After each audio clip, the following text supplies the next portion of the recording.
কল্পনা করুন, দেশের কৃষকদের সাহায্যের জন্য সরকার একটি দারুণ স্কিম তৈরি করেছে। পলি হাউস তৈরি করলে ভর্তুকি, আধুনিক চাষের জন্য অর্থ সহায়তা। সাধারণ কৃষকরা বছরের পর বছর অফিসে অফিসে ঘুরে ক্লান্ত হন এই ভর্তুকির জন্য। কিন্তু কি হবে যদি আপনি জানতে পারেন যে যে মন্ত্রী এই স্কিমটি চালাচ্ছেন তিনি নিজেই এই স্কিম থেকে প্রায় 1 কোটি টাকার ভর্তুকি নিজের পকেটে ভরেছেন। আর সবচেয়ে মজার বিষয়, তিনি যে বোর্ডের শীর্ষ পদে বসে আছেন সেই বোর্ড থেকে এই টাকা পেয়েছেন। হ্যাঁ বন্ধুরা, শুনতে অবাক লাগলেও ঠিক এমনটাই ঘটেছে। न्यायेन राज्यम लवणेन भोज्यम।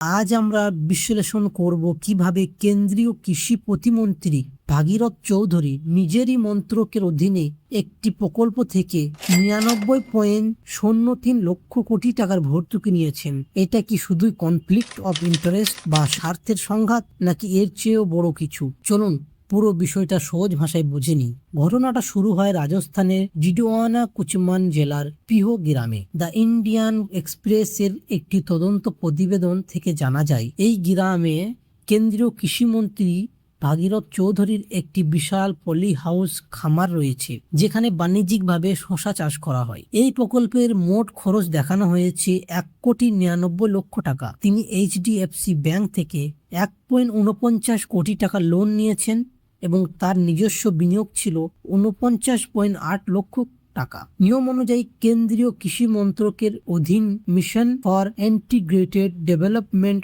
অফ হর্টিকালচার MIDH এর স্কিম থেকে তিনি এই প্রকল্পের জন্য 99,03,000 টাকার ভর্তুকি সরাসরি তার ব্যাংক অ্যাকাউন্টে পেয়েছেন। এখন আপনারা বলবেন, এতে সমস্যা কোথায়? কৃষকরা তো ভর্তুকি পেতেই পারেন। সমস্যাটা এখানেই বন্ধুরা, এই স্কিমটি পরিচালনা করে ন্যাশনাল হর্টিকালচার বোর্ড NHB, যা কেন্দ্রীয় কৃষি মন্ত্রকের অধীন একটি স্বনির্ভর সংস্থা। আর NHB এর বোর্ড অফ ডিরেক্টর প্রেসিডেন্ট হলেন কেন্দ্রীয় কৃষিমন্ত্রী নরেন্দ্র সিং তোমর, আর ভাইস প্রেসিডেন্ট হলেন এই ভাগীরথ চৌধুরী নিজেই। অর্থাৎ তিনি যে বোর্ডের দ্বিতীয় শীর্ষ পদে বসে আছেন সেই বোর্ড থেকেই তিনি ভর্তুকি টাকা নিচ্ছেন। বিষয়টা সামনে আসতেই মন্ত্রী মশাই নিজের সাফাই দিতে সামনে আসেন। তার যুক্তি কি ছিল জানেন? তিনি বলেন, আমি ছোটবেলা থেকেই একজন কৃষক।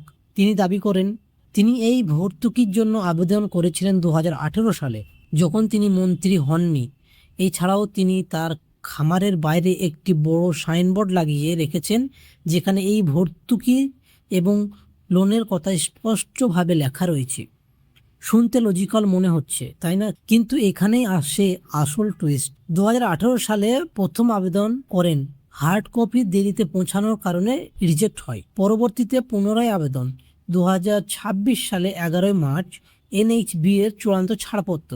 2026 সালে 30 মার্চ 99.03 লক্ষ টাকা ব্যাংক অ্যাকাউন্টে জমা। মন্ত্রী হয়তো বলেছেন 2018 সালে আবেদন করেছিলেন, কিন্তু দ্য ইন্ডিয়ান এক্সপ্রেস এর রিপোর্ট অনুযায়ী এই আবেদনটি রিজেক্ট হয়েছিল কারণ হার্ড কপি দেরিতে এসেছিল। পরে আবার আবেদন করতে হয়। আর এই প্রকল্পের ফাইলটি চূড়ান্ত ছাড়পত্র পায় 2026 সালে 11 মার্চ, আর তার ব্যাংক অ্যাকাউন্টে এই 99 লক্ষ টাকার ভর্তুকি ঢোকে 2026 সালে 30 মার্চ। অর্থাৎ যখন তিনি এই টাকাটা পাচ্ছেন তখন তিনি ভারতের একজন কেন্দ্রীয় মন্ত্রী, আর যে বোর্ড এই টাকা ছাড়ছেন সেই বোর্ডেই তিনি নিজে ভাইস প্রেসিডেন্ট। এখন আমাদের দেখতে হবে code of conduct for ministers. স্বরাষ্ট্র মন্ত্রকের এই নিয়মে অত্যন্ত স্পষ্টভাবে বলা হয়েছে, পদাধিকারী কোনো মন্ত্রী এমন কোনো ব্যবসায় অংশ নিতে পারবেন না বা তার নিজের অধীনে রাখতে পারবেন না যা সরকারের দেওয়া লাইসেন্স, পারমিট, কোটা বা লিজের ওপর নির্ভরশীল। শুধু তাই নয়, মন্ত্রীর এটাও নিশ্চিত করতে হবে যে যাতে তাদের পরিবার কোনো সদস্য সরকারের লাইসেন্স বা পারমিট নির্ভর কোনো ব্যবসা শুরু না করেন এবং তাতে অংশ না নেন। তাহলে ভাবুন, যে বোর্ড এই ভর্তুকি বা অনুমোদন দিচ্ছে, মন্ত্রী মশাই নিজেই এই বোর্ডের ভাইস প্রেসিডেন্ট। এটা কি সরকারি এই কোড অফ কন্ডাক্টের লঙ্ঘন নয়? আর বন্ধুরা, কনফ্লিক্ট অফ ইন্টারেস্ট মানে হলো আপনি যে পদে বসে আছেন সেই পদের প্রভাব ব্যবহার করে নিজের বা পরিবারের স্বার্থ রক্ষা করা, আর যখন সেই কনফ্লিক্ট অফ ইন্টারেস্ট এর মাধ্যমে কোটি টাকার সরকারি সম্পদ নিজের দিকে ঘুরিয়ে নেওয়া হয়, তখন এটি শুধু নৈতিক লঙ্ঘন থাকে না, সেটি দুর্নীতি হয়ে যায়। আর বন্ধুরা, গল্পটা শুধু একজন মন্ত্রীর মধ্যেই সীমাবদ্ধ নেই। যখন একজন মন্ত্রী এতটা সুবিধা নিতে পারেন, তখন সিস্টেমের অন্যরাও কি করছেন সেটা দেখুন। এই স্কিমটি আসলে কমার্শিয়াল ফার্মিং বা বড় স্তরে বাণিজ্যিকভাবে চাষের জন্য।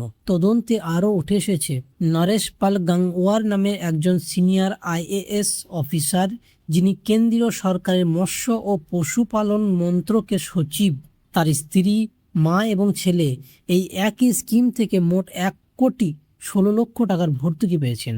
অর্থাৎ সাধারণ কৃষকরা যখন সরকারি অফিসের চক্কর কাটতে কাটতে ক্লান্ত হয়ে যান, তখন মন্ত্রী এবং আমলাদের পরিবার অনায়াসে কোটি টাকার ভর্তুকি পেয়ে যাচ্ছেন। এটা কি কোনো ব্যক্তিগত দুর্নীতি, নাকি পুরো সিস্টেমটাই ভেতর থেকে পচে গেছে? কংগ্রেসের প্রবীণ নেতা অশোক গেহলট একে দুর্নীতির নতুন মডেল বলে কটাক্ষ করেছেন। তিনি বলেছেন, যেখানে সাধারণ অফিসে অফিসে ঘুরে ক্লান্ত আর মন্ত্রীরা কোটি টাকার ভর্তুকি নিয়ে নেন।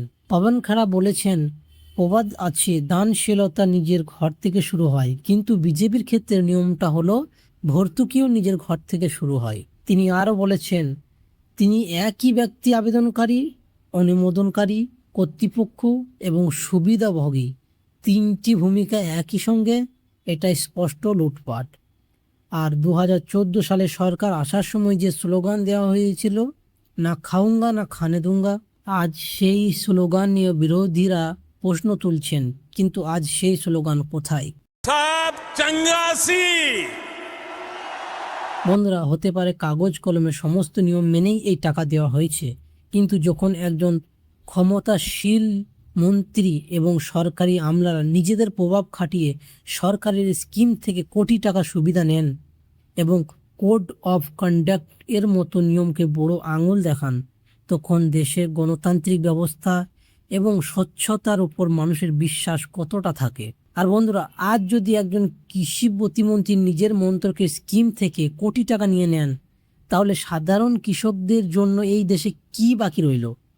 এই ভর্তুকি তো তাদের জন্য ছিল, মন্ত্রীদের জন্য নয়।